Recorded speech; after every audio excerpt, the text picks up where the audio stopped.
1937 में एक आदमी डेट्रॉइट के गलियों में घूम रहा था और उसी टाइम एक छोटा बच्चा 4 मंजिला इमारत पर खड़ा था जो कि खिड़की से खेल रहा था। और तभी उस बच्चे का पांव उस खिड़की से फिसल जाता है और वो सीधा आकर इस आदमी के सर पर गिरता है।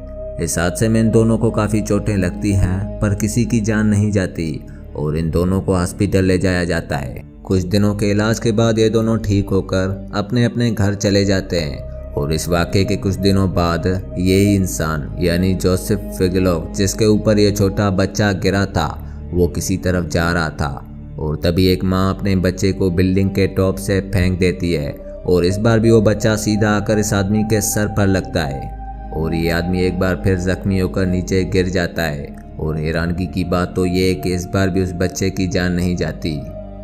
आज के इस वीडियो में आप इतिहास से जुड़े कुछ ऐसे वाक़यात जानोगे जिन्हें देखने के बाद आप भी एकदम से हैरान हो जाओगे, तो वीडियो को आखिर तक ज़रूर देखना।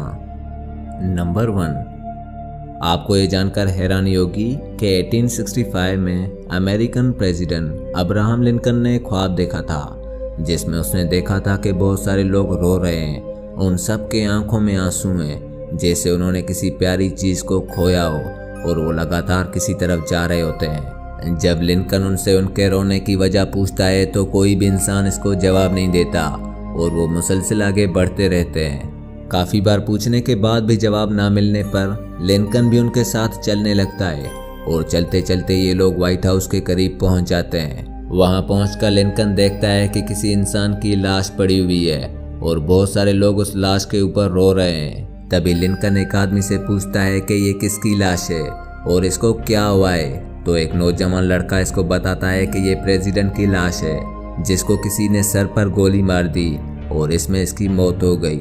ये लफ्ज़ सुनकर लिंकन की नींद खराब होने लगती है और वो एकदम से बेदार हो जाता है। उसके बाद 11 अप्रैल 1665 को लिंकन अपने करीबी दोस्त वार्ड लेमन को बताता है कि मुझे किसी सूरत ये नहीं लग रहा कि ये कोई सपना था। मुझे ऐसा मालूम होता है कि जैसे मैं अपने फ्यूचर को देख आया हूँ और कुदरत का करना ये हुआ कि वाकई में हुआ भी ऐसे ही। 14 अप्रैल की सुबह को एक आदमी अब्राहम लिंकन को शूट कर देता है और वो गोली सीधा जाकर लिंकन के सर पर लगती है जिस तरह उस ख्वाब में लगी थी।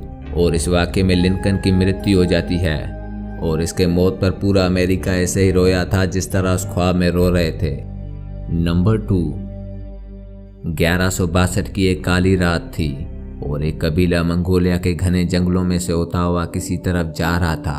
और जब ये लोग बेकार झील क्रॉस करने ही वाले थे कि एक माँ के यहाँ बच्चा पैदा होता है। जब वो बच्चा पैदा होता है तो उसके हाथ में खून का लूथड़ा था, यानी उस बच्चे के हाथों में खून का जमना था। उस निशान को देखकर एक मंगोल कहता है कि ये बच्चा कोई आम बच्चा नहीं, ये बच्चा तेंगरी ने खुद बनाया है जो कि पूरी दुनिया में खून के दरिया बहा देगा और एक ऐसा जंगजू बनेगा जिसका पूरी दुनिया पे राज होगा। और कुदरत ने यह साबित भी किया। ये बच्चा था तेम्युजिन, जिसको आज हम चंगेज़ खान के नाम से जानते हैं। वही चंगेज़ खान जिसने 4 करोड़ लोगों को मौत के घाट उतार दिया था। इसके बारे में मशहूर है कि जब इसने अल ख्वारिज़मी सल्तनत जो कि मौजूदा ईरान में वाक़ थी उस पर हमला किया तो वहाँ के इतने लोगों की बलि चढ़ा दी कि ईरानियों को वापस उसी पॉपुलेशन तक पहुंचने में 700 सालों तक का वक्त लगा। 31 मई 1912 को दुनिया का सबसे बड़ा शिप यानी टाइटैनिक डूबा था जिसमें करीब 1500 लोगों की मौत हो गई थी।